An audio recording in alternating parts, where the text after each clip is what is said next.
महराजगंज में पुलिस व लुटेरों के बीच हुई मुठभेड़, एक सिपाही व 2 बदमाश को लगी गोली, 4 गिरफ्तार।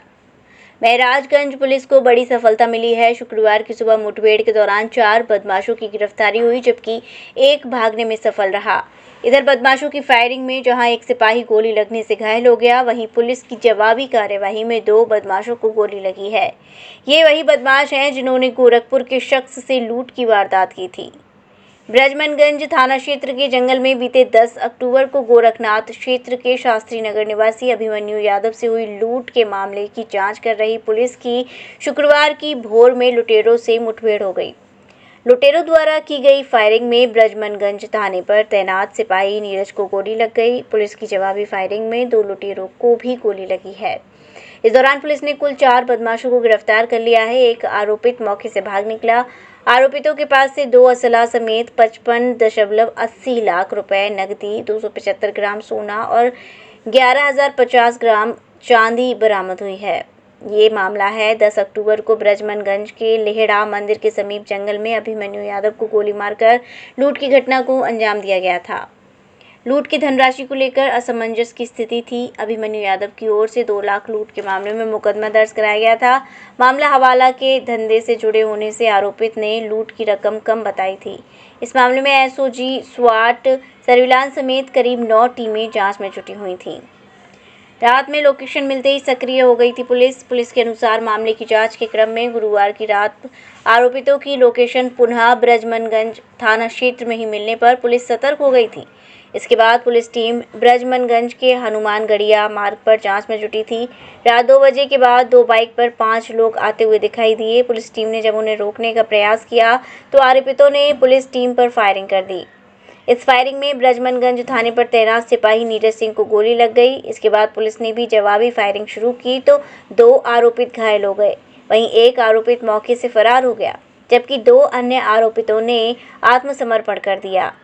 इन आरोपितों की हुई गिरफ्तारी। घायल हुए आरोपितों की पहचान गोरखपुर जिले के पिपराइच थाना क्षेत्र के हैदरगंज जंगल धूषण निवासी विकास चौहान, नौतनवा के मधुबन नगर निवासी प्रवीण चौहान, पनियरा के मजूरी निवासी विद्यासागर और गोरखपुर के ही राम प्रवेश के रूप में हुई है। इनके पास से 315 बोर का कट्टा, 32 बोर की एक पिस्टल के साथ नकदी और सोने चांदी की बरामदगी हुई है। अपर पुलिस अधीक्षक आतिश कुमार सिंह ने बताया कि गिरफ्तार हुए आरोपितों में प्रवीण और विकास चौहान ने ही 10 अक्टूबर को ब्रजमनगंज में लूट की घटना को अंजाम दिया था। क्या आपराधिक इतिहास रहा है, क्या कार्रवाई की गई है अभी तक?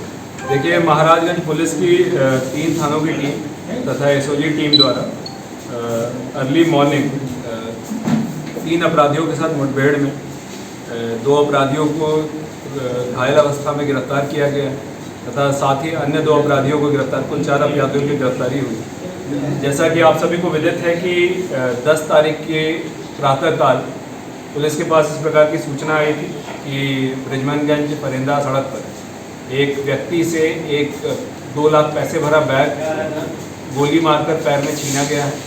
इस सूचना पर पुलिस द्वारा तत्काल गंभीर धाराओं में अभियोग पंजीकृत किया गया था तथा एडीजी जोन और आईजी रेंज सर के निर्देशन में इसमें 5 टीमों की गठन की गई थी, जिसमें संतकबीर नगर और देवरिया की टीमों का भी सहयोग लिया गया था और इसमें अब जाके हमारे महाराजगंज की टीम को सफलता मिली है। इसमें कुल 56 लाख रुपए और लगभग 12 लाख के आसपास पीली और सफ़ेद धातु की बरामदगी की गई। घटना में प्रयुक्त 2 मोटरसाइकिल बरामद किए गए, साथ ही 2 अवैध असले, एक 32 बोर की पिस्टल और एक 315 बोर का देसी तमंचा, यह बरामद किया गया है। अभी तक की गिरफ्तार कुल अपराधियों में विकास, जो मूल रूप से थाना पिपराइच के रहने वाले हैं, प्रवीण नौतनवा थाना क्षेत्र का, राम प्रवेश राजभर जो शाहपुर थाना क्षेत्र का है और विद्यासागर जो पनियरा थाना क्षेत्र, इनको गिरफ्तार किया गया है। और साथ ही इनसे अभी तक की पूछताछ में एक 5वां अभियुक्त जो मूल रूप से बाराबंकी का रहने वाला है, उसकी शिनाख्त की गई है, जिसके ऊपर 25,000 का इनाम घोषित करते हुए उसकी गिरफ्तारी हेतु टीमों को लगाया जा रहा है। इस मुकदमे में जहां पर वादी द्वारा 2 लाख रुपए जाने की बात बताई गई थी, उसके सापेक्ष कुल लगभग 56 लाख रुपए और 12 लाख रुपए की ज्वेलरी अभी तक बरामद की गई। तो ये जो अनअकाउंटेड कैश है, इसके संबंध में भी विवेचना को प्रचलित रखते हुए जो ये सारा का सारा कैश कहाँ से ओरिजिन हुआ था और कहाँ के लिए जा रहा था, इसके बारे में भी पूरी जानकारी विवेचना के दौरान की।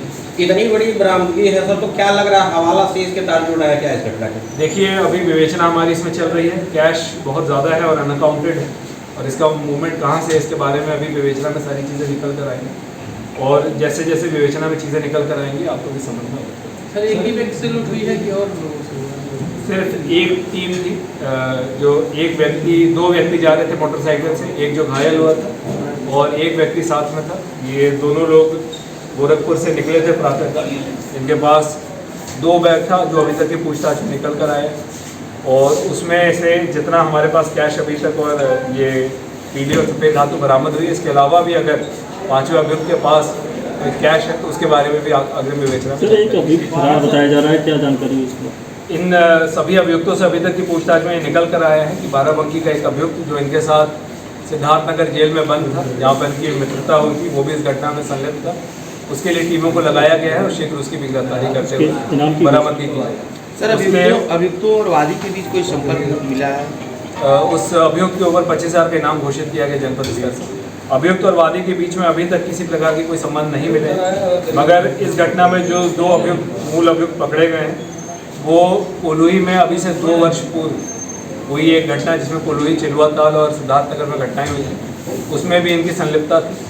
ये वही 2 अभियुक्त हैं, और शेष जो 3 अभियुक्त हैं, जो एक जिसने रणनीति बनाने में मदद की थी और 2 इसके साथ जो रहे थे, वो 3 इस पुरानी घटना में तो संलिप्त नहीं, मगर उनका भी एक लंबा चौड़ा आपराधिक इतिहास है। इनके आपराधिक इतिहास की भी जानकारी की जा रही है, और अग्रिम विवेचना में ये सारी चीज़ों को लाए। सर, वादी के भाई से भी पहले लूट हो चुकी है क्या? कोल्हुई वाली घटना में जो वादी था उसका, और जो वर्तमान घटना है उसमें जो वादी है, इन दोनों के भाई होने की बात निकल कर आई।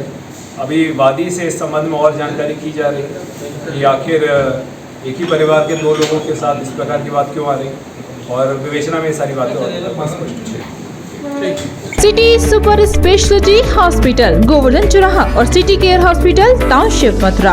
अब सुपर स्पेशलिटी सुविधाओं के लिए दिल्ली एनसीआर और आगरा जाने की जरूरत नहीं। Cardiology, neuro surgery, medicine, ortho gastro surgery, plastic surgery, critical care and pain management जैसी सभी सुविधाएं अब एक ही छत के नीचे।